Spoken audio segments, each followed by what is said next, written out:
हमारे channel edu official को subscribe करें और नई अपडेट्स के लिए घंटी के बटन को जरूर दबाएं। बहुत बड़ी ताकत बनेंगे आप अगर आपको सहना आ गया और बर्दाश्त करना आ गया।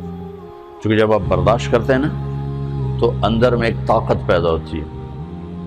वो ताकत आपकी रूह को परवाज़ देती है और अगलों के लिए तस्खीर का काम देती है। और अगर आप फट गए तो बम के फटने से क्या होता है? तबाही आती है।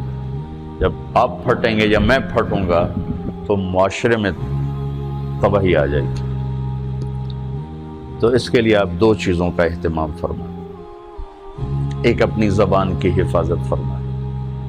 आप इस 400 के मुआशरे में कोई गीबत करने वाला ना हो, कोई झूठ बोलने वाला ना हो, कोई किसी को तंज करने वाला ना हो, ताना देने वाला ना। ऐसी बात जो किसी के दिल पे जाके चोट मारे, उससे आप अपनी ज़बान को साफ कर लें। कभी इस पे काबू पा सकेंगे, कभी नहीं, कभी रह जाएगा, कभी हो जाएगा। तो जब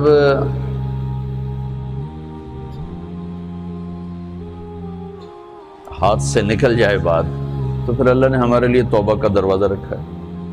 2 नफल पढ़ो, अल्लाह से माफ़ी मांगो, जिस पर ज़्यादती हुई उससे जाके माफ़ी मांगो। इससे आपके मिजाज में ठहराव आ जाए।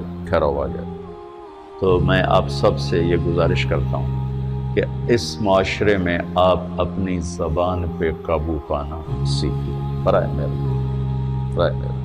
बहुत फ़ायदा होगा। एक ज़िंदगी गुजरी है, शाम करीब है, तो पूरी ज़िंदगी के तजारब निचोड़ भी उसमें शामिल हैं।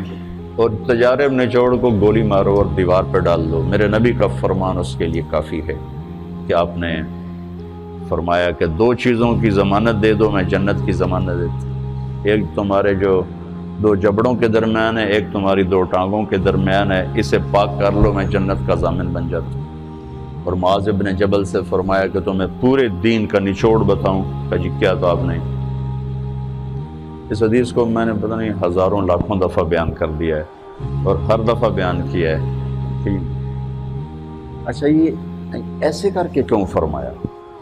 ये पहले किया, फिर कहा कुफ़ हादा। और कहा किसको है? जिनके बारे में आता है कि इस उम्मत के उलमा का झंडा क़यामत के दिन मुआज़ बिन जबल के हाथ में होगा। इतने बड़े तो 18 हिजरी में इंतकाल हुआ।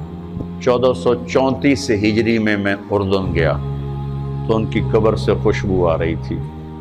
1400 साल गुजर गया, उनकी कब्र से खुशबू का आना बंद नहीं हुआ। इतने बड़े आदमी को कैसे समझाया? बच्चे की तरह। नमाज इस ज़बान के काबू। तो आप सबको, अपने आप को भी कहते हैं, वो अरब खतीब कहते हैं ऊसीकुम नफ्सी अव्वलन व इय्याकुम करके आमतौर पर खुतबा शुरू करते हैं। तो मैं भी अपने ज़ात से शुरू करके आपसे ये अर्ज़ करता हूँ बच्चों कि अपनी ज़बान पे काबू पाना सीखो। यहाँ इसकी मश्क कर लो। ये छोटा सा मैदान है, छोटा, एक तालाब में है आप, तालाब। यहाँ से निकल कर आप एक समंदर में कूदेंगे जहाँ के रिश्तों की फहरिस्त होगी, ताल्लुकात की फहरिस्त होगी, नागवारियों के खौफनाक खारदार कांटे होंगे, कहीं कहीं फूल मिलेंगे, वरना कांटों से भरा जहान है।